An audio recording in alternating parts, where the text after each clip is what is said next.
भाई मैं एक बात से बड़ा हैरान हूँ यार, जब भी आपको मिलते हैं आप बिल्कुल मेंटेन करके रखते हो। आप एक्सरसाइज ज्यादा करते हो या आपको खाना लगता ही नहीं है? मुझे खाना नहीं लगता एक्चुअली। हाँ, कोशिश मैंने काफी की, बहुत सारी चीजें खाई मैंने, इवन शिलाजीत तक खाया मैंने। प्लीज विराजमान हो जाइए, जोरदार तालियां नवाज भाई के लिए। नवाज भाई का मैं इतना डाई हार्ड फैन हूँ कि ये जो भी करते हैं, कोई भी इंटरव्यू मैं हमेशा देखता हूँ। अगर मुझे इंटरनेट पे कहीं पे भी नवाज भाई अगर स्क्रीन पे दिख जाए तो मैं वो चीज़ जरूर देखता हूँ। मैं नवाज भाई को बता रहा था कि जो फिल्में मैं देख चुका हूँ, दोबारा कई बार होता है ना कि मन करता है कि यार दोबारा देख लें। तो लेकिन कुछ चीज़ों का मुझे भी पहली बार पता चला। जैसे मुझे अभी पहली बार पता चला कि आपने केमिस्ट्री में ग्रेजुएशन की है, तो आपको पहले से आइडिया था भाई आगे चल के हीरोइन के साथ केमिस्ट्री की जरूरत पड़ेगी? भाई ये मतलब जैसे हमारा ये पांडे है ना, बोलता है यार केमिस्ट्री तो मेरी बड़ी अच्छी है, मेरी किसी के साथ होती नहीं मोहब्बत। मैंने कहा पामिस्ट्री भी अच्छी होनी चाहिए। ड्रम बजा बजा के ना इसकी सारी लकीरें मिट गई हाथ की, और हाथ में ड्रम स्टिक्स छपी हुई हैं।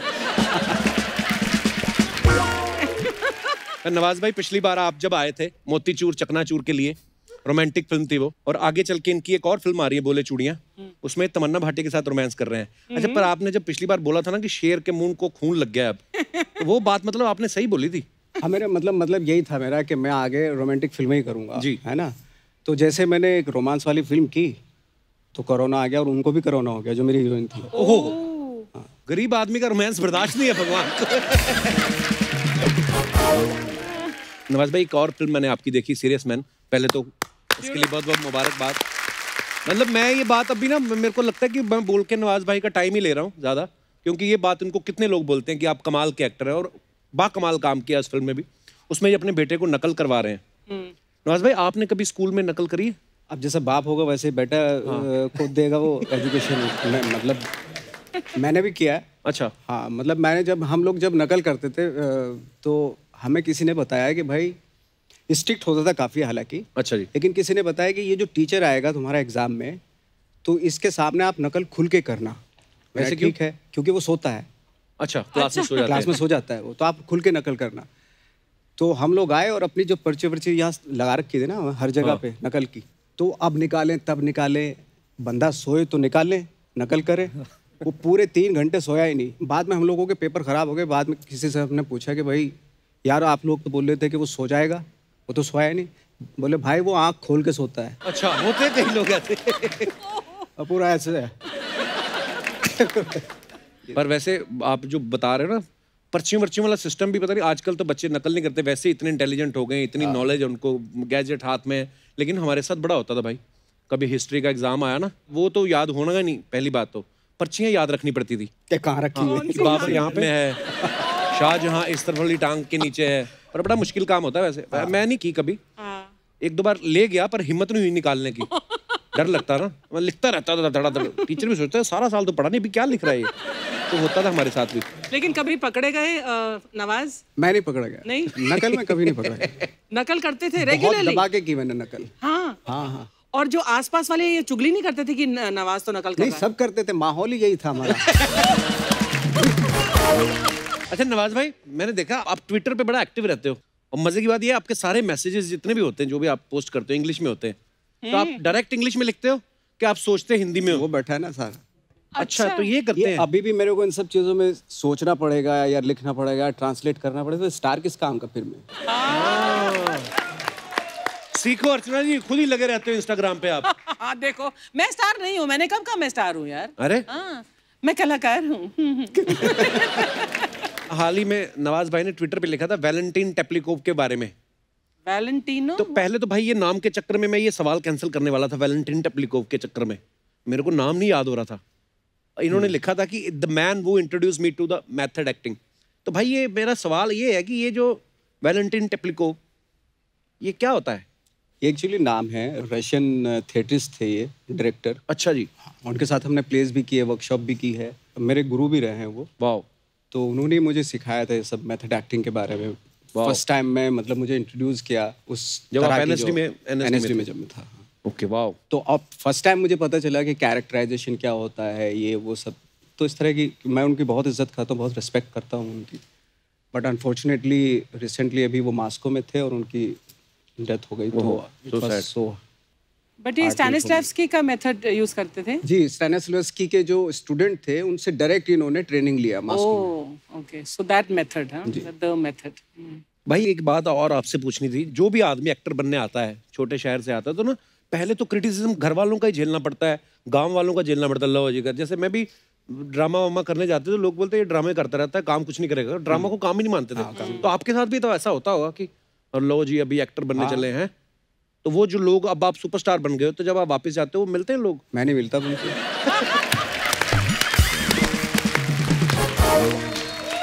नहीं, मिलना पड़ता है। अच्छा, हालांकि पहले जैसे गाँव में ऐसा होता था, भाई अच्छा क्या करते हो, एक्टिंग करते हैं, नहीं वो तो ठीक है, लेकिन काम क्या करते हो बताओ। हाँ एक्चुअली, तो वो बड़ा भारी पड़ जाता था वो सवाल हम लोगों पे। हाँ कि इसके नेक्स्ट अभी क्या बोले। हाँ क्या बोले। हाँ, और अच्छा आप गाड़ी वाड़ी लेके जाओ, फिर लोग ये भी नहीं पूछते काम क्या करते हो, बड़ा आदमी है कुछ तो करता ही होगा। वो उससे फिर पूछते भी नहीं क्या करते, कहीं बुरा ना मान जाए। लेकिन जब आर्थिक व्यवस्था इतनी स्ट्रांग नहीं हो नवाज, वहाँ तो बहुत ही ज्यादा प्रेशर होगा कि आप एक्टर कैसे सोच सकते हो, you know, as a job. तो बहुत ज्यादा ऑपोजिशन के बावजूद हाउ डिड यू डिसाइड कि मैं एक्टर ही बनूंगा? इतना जुनून था, इतना पैशन? हमारे साथ अर्चना जी एक बहुत अच्छी बात ये हुई कि हम लोगों को किसी ने रोका नहीं, क्योंकि वो भी नहीं जानते थे। वो बोलते थे भाई कोई गलत काम मत करना लाइफ में, बाकी कुछ भी करो। ऐसा था। क्या होता है ना, आई थिंक जैसे पढ़े लिखे माँ बाप होते हैं वो डिसाइड करते हैं अपने बच्चों को कैरियर, कि भाई ये करना ये नहीं करना। अब हमारे यहाँ सारे फार्मर, कोई पढ़ लिखा तो था नहीं, फादर भी सब ऐसे थे कि भाई ठीक है कोई बुरा काम मत करना, जो भी चाहे करो, क्योंकि उनको खुद नहीं पता था भाई। मैं एक दिन और एक किस्सा सुन रहा था नवाज भाई का, टीवी शो में किसी में बता रहे थे कि मेरी मम्मी जो है, मैं उनको फिल्म दिखाने लेके गया, तो उनको लगा कि यार ये हाँ फिल्म में तो तू है, तो ले हीरो थोड़ी ना, तू बस में बैठे कुछ सीन था। क्या होता है नवाज भाई वो किस्सा, जब आप मम्मी को फिल्म दिखाने लेके गए? एक्चुअली मैं जो फिल्में कर रहा था तो उसमें मेकअप कॉस्ट्यूम इतना ज़्यादा अच्छा नहीं होता था, मतलब रियलिस्टिक दिखाते थे जी, है ना। तो फर्स्ट टाइम जब मैंने किक की तो वो उनको बहुत अच्छी इसलिए लगी क्योंकि उसमें मैं सूट बूट पहने हुए था और नोटों पे बैठा हुआ था। अमीर आदमी और पैसों के ऊपर बैठा हुआ हूँ मैं। हाँ। तो मैंने कहा फिल्म कैसी लगी? बोले मुझे तो फिल्म तो ठीक है, ओके है, जो भी है, बट मुझे वो वाला सीन बहुत अच्छा लगा जिसपे तू नोटों पे बैठा हुआ था। भाई हमने एक और चीज सुनी है, कहते कि जब आप स्ट्रगल कर रहे थे दिल्ली में भी और यहाँ पे भी, तो बोलते कि राजपाल यादव जो है वो उस समय काम बहुत कर रहे थे और सब लोग वहां से खाना खाते थे। तो मैं जनरली पूछना चाहता हूँ कि वो सच्ची में उनको काम बहुत मिल रहा था कि उनका टिफिन सर्विस का भी काम था? एक्चुअली राजपाल को शुरू में आते ही काम मिलना शुरू हो गया था। अच्छा। हाँ, और आई थिंक हमारे सारे जितने भी एक्टर्स थे, 20-22 एक्टर थे। अच्छा। सबसे ज़्यादा राजपाल को काम मिलता था, बाकी किसी को मिलता नहीं था। अच्छा। बाकी ये होता था कि यार आज का शाम का खाना कहाँ खाएं, किसके यहाँ जाए? अच्छा राजपाल के यहाँ चलते क्योंकि उसका काम चल रहा है, सीरियल कर रहा है वो। हाँ। तो उसके घर पे पड़िया डाल लेते थे हम लोग सब। और कौन कौन एक्टर होते थे नवाज भाई आपके? वो सारे? मैं बहुत सारे एक्टर थे हम लोग। राजपाल के यहाँ सुबह चूल्हा शुरू होता था, शाम तक कुछ ना कुछ बनता ही रहता था उसके यहाँ, ऐसे था। और 5-6 एक्टर होते थे, जो कोई प्याज काट रहा है, कोई लहसुन छील रहा है, कोई सब्जी काट रहा है। तो कभी ऐसा हुआ कि एक ही ऑडिशन के लिए तुम 4-5 लोग एक साथ गए हो और एक ही सिलेक्ट हुआ हो? नहीं, अक्सर ऐसा होता था कि एक ही रूम में हम 5-6 एक्टर हैं और एक दूसरे को कोई नहीं बता रहा है कि कौन से ऑडिशन के लिए जा रहा हूँ। राइवलरी। पता चला अच्छा तू तैयार, बंदा तैयार हो रहा है, एक एक्टर तैयार हो रहा है। बोले कि कहाँ जा रहा है? जा रहा हूँ यार एक काम है थोड़ा सा। दूसरा भी तैयार हो रहा है, तू कहाँ जा रहा है? बोले मैं भी एक जगह जाऊंगा। अब बता, कोई किसी को नहीं रहा। पता चला जहाँ ऑडिशन चल रहा सारे में ही मिल गए। शुरुआती दौर में नवाज भाई ने काफी फिल्मों में छोटे छोटे रोल किए हैं, जो अब हम रियलाइज करते हैं कि अरे ये तो नवाज भाई है। जैसे मैंने सरफरोश देखी, फिर मनोज सर की एक फिल्म थी शूल, उसमें भी आपका एक छोटा सा सीन था। तो भाई जब ऐसा कभी हुआ कि आपने एक फिल्म में कोई रोल किया हो तो सब दोस्तों को पिक्चर दिखाने लगे क्या हो मेरी पिक्चर आ रही है, बाद में पता चला वो कट गया हो? हेराम की थी मैंने और मैं बहुत ही एक्साइटेड था कमल हसन साहब वाली, कमल साहब के साथ। और उसका प्रीमियर हुआ यहीं फिल्म सिटी में। अच्छा। और मैं अपने कम से कम 5-6 दोस्तों को लेके गया। मैंने बॉस हैराम आ रही है, मैंने काम किया उसमें। तो आ गए सब लोग।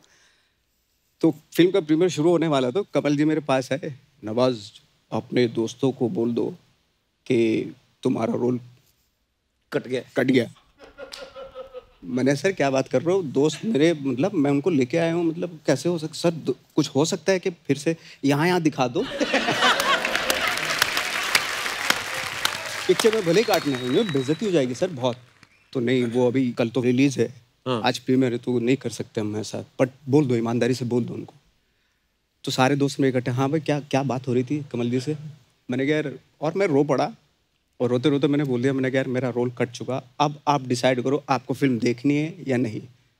नहीं बोले चलो देख लेते हैं, देखेंगे फिल्म तो देख लेते।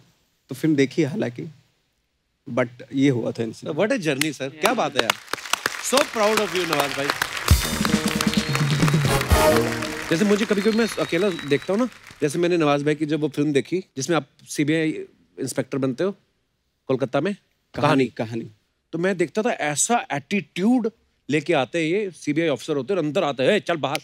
मैं सोचता हूँ यार इस एक्टर के सामने कोई खड़ा कैसे होता होगा, मतलब ये तो खा जाएंगे।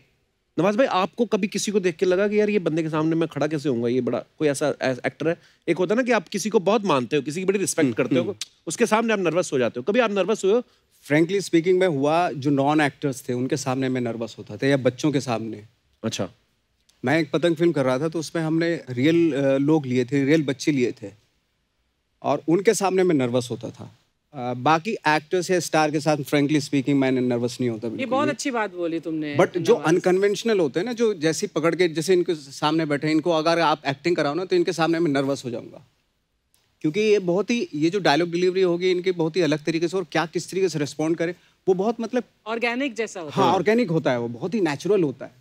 उसके सामने मतलब हालत खराब हो जाती है इन लोगों के सामने, और मैंने एक्सपीरियंस भी किया है ये। मैं डाई हार्ड फैन हूँ भाई आपका, I love you. Thank you. और मैंने एक और चीज़ सुनी, कहते हैं कि इंडस्ट्री के जो बहुत सारे एक्टर्स हैं उनको लॉन्च से पहले नवाज भाई जो है वो एक्टिंग स्कूल में ट्रेनिंग भी देते रहे। भाई कौन कौन थे एक्टर्स वो जो उनको आप ट्रेनिंग देते रहे?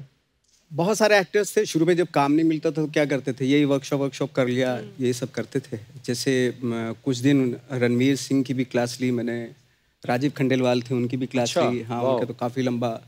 और शत्रुघ्न साहब के बेटे थे, उनकी भी हाँ उनकी भी क्लास की। तो काफ़ी क्लासेस लेता था, क्योंकि काम वाम धंधा होता नहीं था कुछ भी उस वक्त। एक किस्सा था एक्चुअली, मैं एक बार जिस एक्टर को मैं ट्रेन कर रहा था वो फिल्म में ऑलरेडी लॉन्च होने वाला था, तो उसको मैंने एक्सरसाइज दी एक, ऐसे ही लोखंड वाले के पीछे ले जाके कि एक डायलॉग है, उसको कंटिन्यूसली बोल। तो डायलॉग था कि मैं एक्टर नहीं हूँ, और इसको रिपीट करता जा। मैं जब बोलूँगा कि रुक जा तब रुकना, उससे पहले मत रुकना। तो वो बोलते जा, मैं एक्टर नहीं हूँ, मैं एक्टर नहीं हूँ, मैं एक्टर नहीं हूँ, मैं एक्टर नहीं हूँ। और बीच बीच में उसको गुस्सा भी आया, हंसा भी, रोया भी, सब कुछ उसी डायलॉग में होता रहा उसका। मैंने तू करता रहे, मैं अभी आ रहा हूँ ज़रा। तो मैं वहीं पास में फ़ोन पे किसी से बात कर रहा, मैंने की, तो मैं बोला, उसको डायरेक्टर से बात कर रहा था। मैंने, सर मैं नवाजुद्दीन सिद्दीकी, मैं नेशनल स्कूल ऑफ ड्रामा से हूँ और मैं आपके साथ काम करना चाहता हूँ, मैं एक्टर हूँ। और उधर से आवाज़ है, मैं एक्टर नहीं हूँ। मैं एक्टर हूँ। तो ये सच्चा। बाद में मुझे पता चला कि जो लॉन्च कर रहे थे उस एक्टर को, उसी डायरेक्टर को मैं स्ट्रगल कर रहा हूँ, उसी डायरेक्टर को फ़ोन कर रहा था मैं। वाओ, इस तरह की चीज़ें। Unique story. पर नवाज भाई की एक बड़ी खासियत है, आप जिसके बड़े फैन होते हैं आप पता चल जाता है कि ये बंदे ने खुद की तरफ से किया है।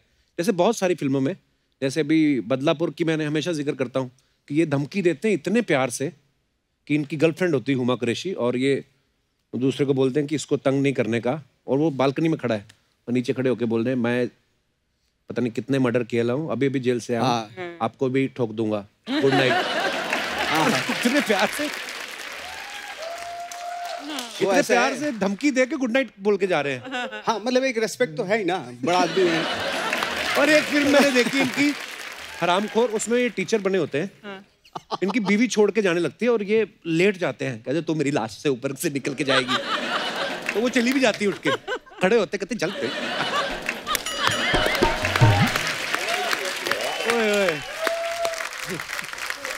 मैं बहुत हंसा था नवाज भाई को देख के, मैंने रिवर्स कर करके देखा सीन, और मैंने फिर नवाज भाई से पूछा, नवाज भाई आपको लिख के दिया गया? कहते नहीं, वो ऐसे हो गया। पर वो जो हो गया ना, वही एक मतलब कमाल के। पर वही नवाज भाई, जैसे लोग बोलते हैं बहुत सारी इंटरव्यूज में ना, लोग आपको बोलते हैं कि यार आपने बहुत स्ट्रगल किया, और पर मुझे ये लगता है कि आपका ये जो रियाज हुआ है स्ट्रगल के दिनों में, ऑब्वियसली मतलब जैसे फिल्मों में छोटे छोटे रोल किए, वो मुझे लगता है एक एक्टर के लिए शायद ये भी जरूरी होता है नवाज भाई। हाँ, आई थिंक मेरे लिए तो बहुत फ़ायदा किया है उसने, क्योंकि मैंने उस स्ट्रगल के दौरान हज़ारों लोगों से मिला, मिलता-जुलता था, मैं बातें करता था, उनको ऑब्ज़र्व भी करता था, और जब फाइनली जब मेरा काम शुरू हुआ, तो वही हज़ारों लोग, लाखों लोगों में से वही कैरेक्टर्स बन गए। राइट। ये हुआ। पर नवाज भाई, जैसे हम लोग, जैसे अभी आपने कहा कि उन हज़ारों लोगों से मिलते हो, उसके बाद जब आपका काम शुरू हो गया, फिर आपको नहीं लगता कि दायरा सिमट जाता है यार? Exactly. वो लोगों से मिलना जुलना कम, फिर उस समय क्या करना चाहिए फिर? आई थिंक मुझे लगता है कि उसके वो बहुत पेनफुल प्रोसेस होती है जब आप मिलना छोड़ देते हैं ना, आम लोगों से मिलना छोड़ देते हैं। वो बहुत ही, फिर क्या होता है, वो stock character, stock emotion, stock हर चीज़ एक लिमिटेड क्लीशेड हो जाती है। Right. कि अच्छा ये रोल मिला है तो उसको ऐसे करना फिर है, आप अपने आप को रिपीट करने लगते हो। रिपीट करने लगते हैं। वो आई एम सॉरी टू से, बट ये स्टार्स के साथ ऐसा होता है, क्योंकि वो हमेशा अपने आप को शीशों के घरों में बंद कर लेते हैं। राइट। ये होता है डेफिनेटली, और वो जानते भी इस चीज़ को, उनकी मजबूरी है कि वो बाहर जा भी नहीं सकते। और यही रीज़न है, जब आपका मन होता है कभी आप गांव चले जाते हो, कभी इधर घूमने। मुझे अच्छा लगता है, मैं अपनी लाइफ को मतलब उसी तरह से गुजारूं, क्योंकि कहीं ना कहीं मुझे एक होता है ना, एक सैचुरेशन पॉइंट आता है आपकी लाइफ में, कि तब आपको लगता है कि यार बहुत ज़रूरी, जाओ लोगों के बीच में, उनके इमोशंस को समझो, उनकी प्रॉब्लम को, इनसिक्योरिटी को, कॉम्प्लिकेशंस को, उनको जानो, उनमें हिस्सा बनो, तो इन्हांस ही होता है एज एन एक्टर। बिल्कुल, बड़ी बड़ी पते की बात बताई नवाज भाई आपने। और भाई लंच बॉक्स में भी शायद आपने जो किरदार किया था, वो भी आप, वो क्या किस्सा सुनाओ ना एक बार, मुझे तो पता है पर मैं चाहता हूँ हमारे दर्शकों को बताओ। एक्चुअली एक मेरे दोस्त थे जिनके साथ मैं रहता था, और उसका स्टाइल मुझे बहुत अच्छा लगता था। मैंने कहीं अगर मुझे फिल्म मिल गई तो इसका मैं पूरा कॉपी करूँगा इसको। तो लंच बॉक्स में वो अपॉर्चुनिटी मिली मुझे, और मैंने पूरा कॉपी उसको करके और आ गया। मैं उसी के साथ रहता था। तो 2-3 साल बाद फिल्म रिलीज़ हुई, तब तक मैं उसके साथ नहीं रहता था, कहीं शिफ्ट हो गया था मैं दूसरी जगह। तो उसने देखी फिल्म, रिकॉग्नाइज, और मुझे उसने मैसेज किया, I saw lunch box, thank you. सिर्फ इतना मैसेज। और उसके बाद क्या हुआ, वो कहीं भी स्ट्रगल ऑडिशन देने जाता था तो वो ऑडिशन दे के आता था, लेकिन उसका सिलेक्शन इसलिए नहीं होता था कि यार ये कैरेक्टर मत कर, क्योंकि ये नवाज करके जा चुका। तो वो कैसे बोलता था कि नहीं नहीं मेरा खुद का है? हाँ, वो बोलता था कि ये तो मैं हूँ। हाँ, हम कैरेक्टर नहीं किए हैं, ये ओरिजिनली हम हैं, वो हमारा कॉपी किए हैं। तो इस तरह होता था उसके साथ। नवाज भाई ने एक बड़ी अच्छी लाइन बोली इसी के ऊपर, मिमिक्री के ऊपर, नेटफ्लिक्स में जो सीरीज है, कहते हैं जो एक्टर किसी को मिमिक्री करता है, मेरे हिसाब से वो सबसे घटिया एक्टर। वो तो कैरेक्टर पर वो बात सही थी कि आप किसी को कॉपी मत करना। मतलब मिमिक्री एक अलग फॉर्म है। मिमिक अलग करना, अलग फॉर्म है। राइट। बट मैं कह रहा था कि जो बायोग्राफीज होती है ना, या रियल कैरेक्टर जब करते हैं, जैसे आपने ठाकरे मूवी की भाई, वो कमाल था। पर वो आपका पॉइंट बड़ा अच्छा था, आपने कहा कि यार किसी ऐसे इंसान की बायोपिक करना जिसको भी हाल फिलहाल नहीं में आपने देखा है और लोग इतना उनको मानते हैं, और फिर उस किरदार को पर्दे पे जीना बहुत बड़ा चैलेंज होता है नवाज भाई, और आपने उतना ही बखूबी निभाया उसको। बट उसी में डर होता है कि आप इमीडिएटली मिमिक्री ना कर पाए, कर दें या कॉपी ना कर दें उसकी, वही एक बहुत बड़ा चैलेंज होता है। राइट। आपको पता है नवाज भाई, आपकी मिमिक्री बहुत सारे लोग करते हैं अभी। YouTube पे बहुत सारे स्टैंड अप कॉमेडियन हैं। फिल्म्स की वजह से एक फिल्म में वो एक कैरेक्टर जो आपने किया रहता है वैसा, ऑब्वियसली। तो कैसा लगता है जब लोग तुम्हारी मिमिक्री करते हैं? आई थिंक मुझे बहुत बुरा फील होता है, फ्रैंकली स्पीकिंग। मुझे लगता है कि मेरी वीकनेसेस हैं ये। क्यों? जिनको मुझे आपकी कोई मिमिक्री कर रहा है तो कहीं ना कहीं आप बंद रहे हैं, उस स्टाइल में बनते जा रहे हैं, which is absolutely wrong actually. Okay okay. पर वो भी किसी एक, जैसे आपने कहा, पर्टिकुलर कैरेक्टर की करते हैं कि यार सुबह जैसे आपने किक में किया, कुछ छोटे छोटे मैनरिज्म है यहाँ, तो वो ही करते हैं। हाँ, वो मैनरिज्म करेक्ट है। राइट। और वो सारे स्टूडेंट्स ही हैं, वो ऑब्वियसली जो आपको पसंद करते हैं वही करते हैं। But as a true artist Nawaz, तुमने कहा कि मैं अपनी वीकनेस समझता हूँ कि कोई मुझे ऐसा कॉपी कर सकता है, क्योंकि मैं इसका मतलब बंध रहा हूँ एक पर्टिकुलर दायरे में। एब्सोल्युटली। ये एपिसोड दिखा के इधर नए जो एक्टर बनना चाहते हैं उनसे पैसे लेंगी ये।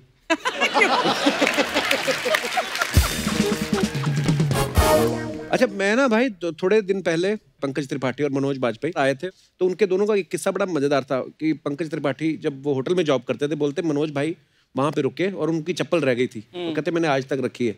मैंने एक और आपका किस्सा सुना है कि आप मनोज भाई के साथ प्ले कर रहे थे कुछ, कितनी देर पेड़ बन के खड़े रहे थे आप भी?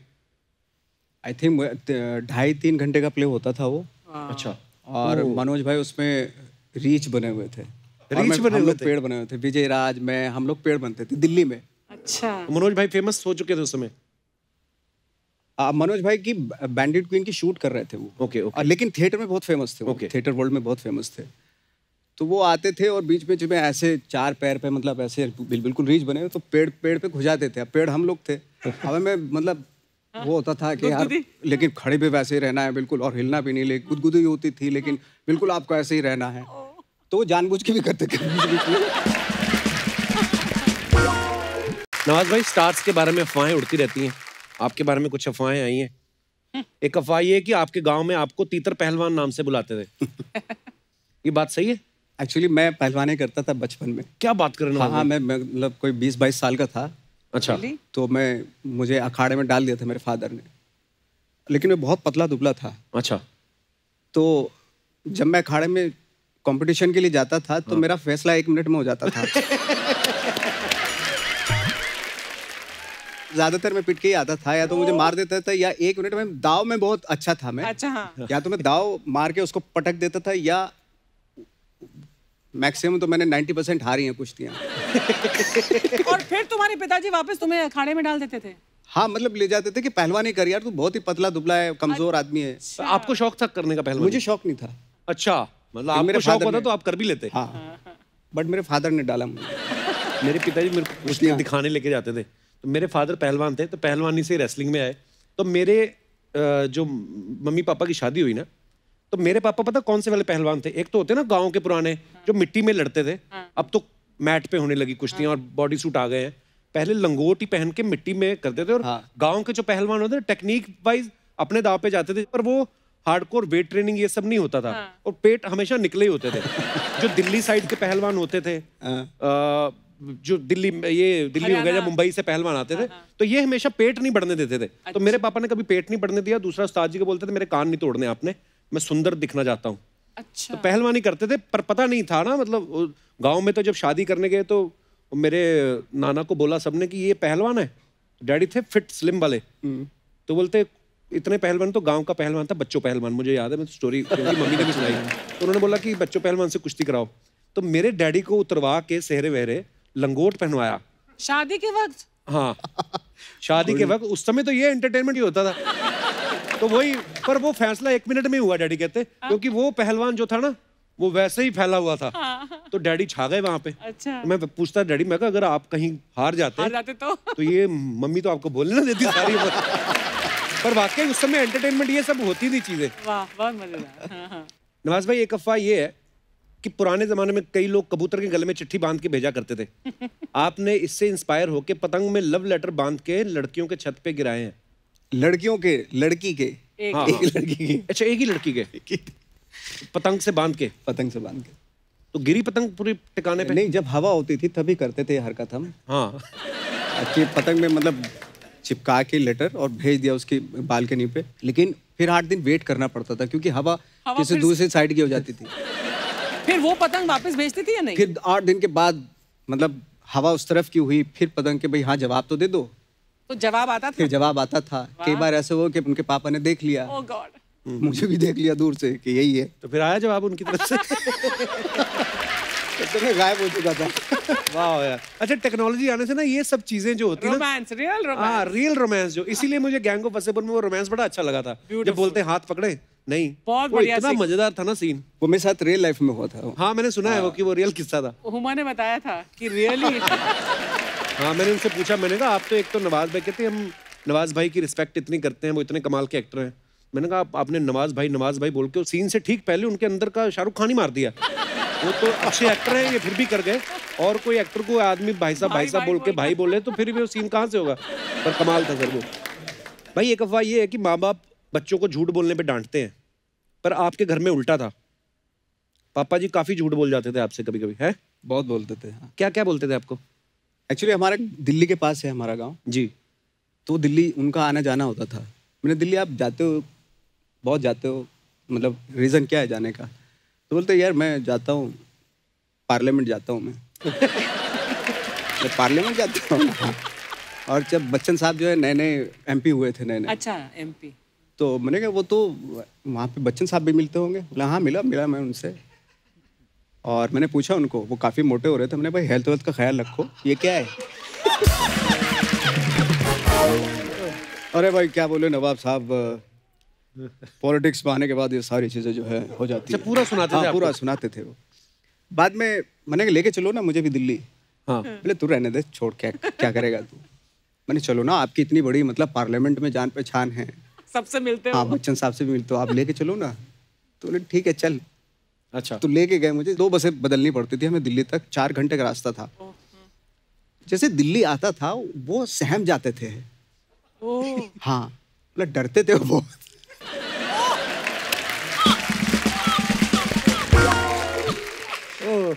बोले उधर नहीं जाना, इधर से चलिए, उधर ये सब करते रहते। टोका टोकी बहुत होती थी। मैंने कहा आप इतने क्यों सहमे सहमे से क्यों, कुछ तो बोलो।